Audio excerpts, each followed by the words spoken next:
जी सुनिए, राहुल का टिफिन दे आइए उसके ऑफिस में। राहुल की माँ बोली, क्या राहुल आज साथ में टिफिन लेकर नहीं गया? आज उसके ऑफिस में मीटिंग थी बॉस के साथ सवेरे सवेरे, इसलिए बिना टिफिन के ही वो चला गया। ठीक है, मैं दे आता हूँ। राहुल के पिता तैयार होने के लिए कमरे में चले गए। एक दिन पहले, माँ, मेरे दोस्त के पिताजी भी टीचर थे, उन्होंने देखो कैसे आलीशान बंगला खरीदा है, नहीं तो मेरे पापा, हम आज भी इस किराए के मकान में रहते हैं। राहुल गुस्से से बोला। राहुल, तुम्हें पता नहीं शायद, पर तुम्हारे पापा घर में सबसे बड़े थे, इसलिए 2 बहन और 2 भाइयों की शादी उन्हें ही करनी थी, और साथ में तुम्हारी पढ़ाई का खर्चा, और तुम्हारी बड़ी बहन की शादी भी तो थी। किसने किया ये सब? क्या फायदा इन सब का? उनके भाई बहन अब बंगले में रहते हैं। कभी उन्होंने सोचा है कि अपना भाई किराए के मकान में रहता है तो उसके लिए एक छोटा सा घर खरीद के दे दे? ये सुनकर माँ की आंखों में आंसू आ गए। उन्हें समझ नहीं आ रहा था कि जन्म दिया बेटा अपने बाप के बारे में ऐसी बातें कर रहा है। फिर माँ बोली, तुम्हारे पिता ने अपना कर्तव्य निभाया, अपने भाई बहनों से कभी किसी चीज की उम्मीद नहीं की। राहुल पागलों जैसा बोल रहा था। अच्छा वो ठीक है, पर पिताजी लड़कों की ट्यूशन लेते थे, उनसे अगर फीस लेते तो आज पिताजी पैसों की गद्दी पर सोते। आजकल के क्लास वाले देखो कैसे इंपोर्टेड गाड़ियों में घूमते हैं। लेकिन तुम्हारे पिता के कुछ उसूल थे, ज्ञान बांटने के, पैसे नहीं लेने के, इसलिए तो उन्हें ढेर सारे पुरस्कार भी मिले। पता भी है तुम्हें?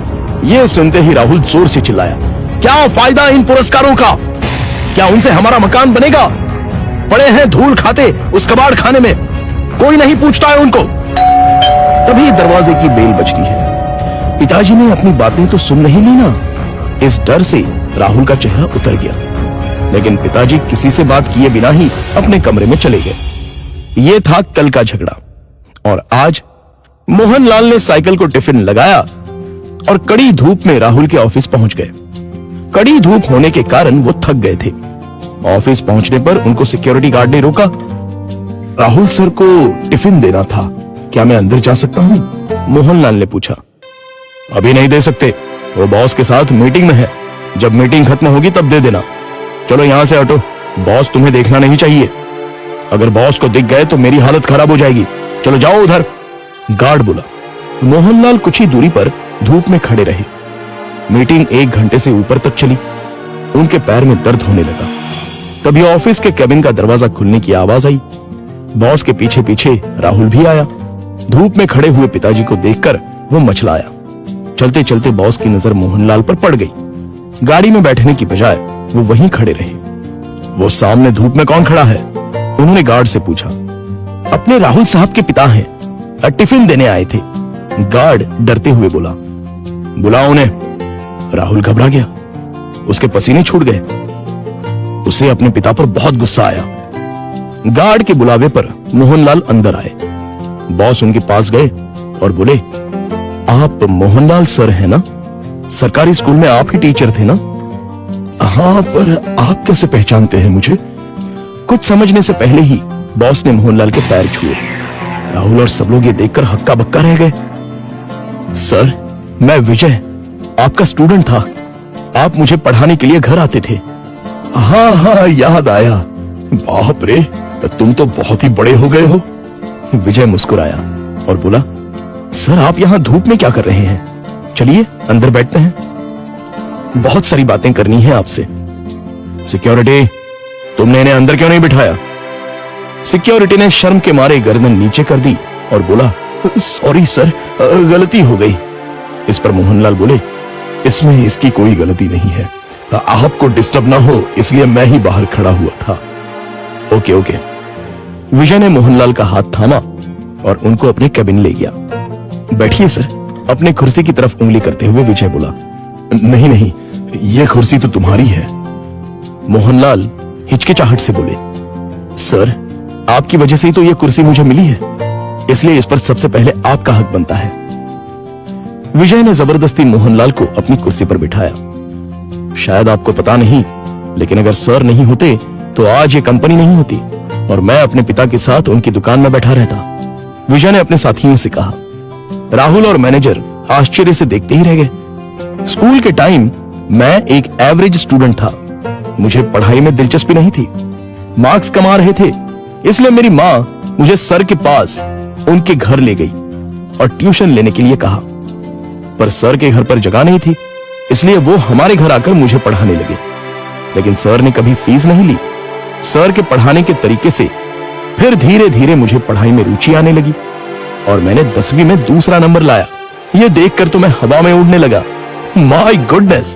पर सर ने कभी आपसे फीस नहीं ली? मैनेजर ने पूछा। मैं माँ के साथ मिठाई लेके सर के घर गया।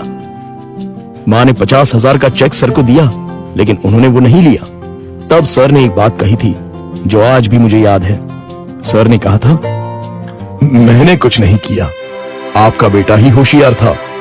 मैंने सिर्फ उसे रास्ता दिखाया है और मैं ज्ञान बेचता नहीं हूं, दान करता हूं। फिर मैंने 12th करने के बाद MS किया और अमेरिका जाकर पढ़ाई की और वापस आने के बाद ये कंपनी स्टार्ट की। एक पत्थर को सर ने हीरा बना दिया। सर, आपको सच में दिल से प्रणाम। मोहनलाल की आंखों में आंसू आ गए। यह सच में कमाल की बात है। बाहर दुनिया में पढ़ाई का बाजार चल रहा है और इन्होंने बिना फीस लिए पढ़ाया। मान गए सर आपको। ऐसे लोग उसूल के पक्के होते हैं। इन्हें पैसों की और पुरस्कार की भी चाह नहीं थी। इन्हें तो बस अपने स्टूडेंट का भला हो, यही दिन रात सोचते थे। सही कहा सर आपने। ऐसे लोग तो दुनिया में बहुत ही कम होते हैं। सर, क्या आज आप उसी किराए के मकान में रह रहे हो? मोहनलाल की जगह राहुल ने ही जवाब दिया। हाँ सर, उसी किराए के मकान में रहते हैं। आज मैं अपने सर को गुरु दक्षिणा दूंगा। इस शहर में मेरे कुछ फ्लैट्स हैं, उसमें से एक फ्लैट मैं आपके नाम कर रहा हूं। विजय ने कहा। क्या? मोहनलाल और राहुल एक ही साथ बोले। इतनी बड़ी गुरु दक्षिणा मुझे नहीं चाहिए। मोहनलाल बोले, सर प्लीज ना मत कहिए। काम के चक्कर में मैं अपनी गुरु दक्षिणा देना भूल गया था। बहुत बहुत शुक्रिया सर। शुक्रिया मुझे नहीं, अपने पिता को कहो और मुझसे एक वादा करो कि तुम अपने पिता के अंतिम सांस तक उनके साथ रहोगे। हाँ सर, मैं वादा करता हूं। राहुल इमोशनल हो गया और उसकी आंखों से आंसू आ गए। तो दोस्तों, आपसे गुजारिश है कि कभी भी अपने पिता से ये मत पूछिए कि उन्होंने आपके लिए क्या किया और क्या कमाया है। जो कुछ कमाना है वो अपने दम पे कमाओ। उन्होंने हमें जो पढ़ाई और संस्कार दिए हैं वही आपको कमाने में मदद करेंगे। धन्यवाद।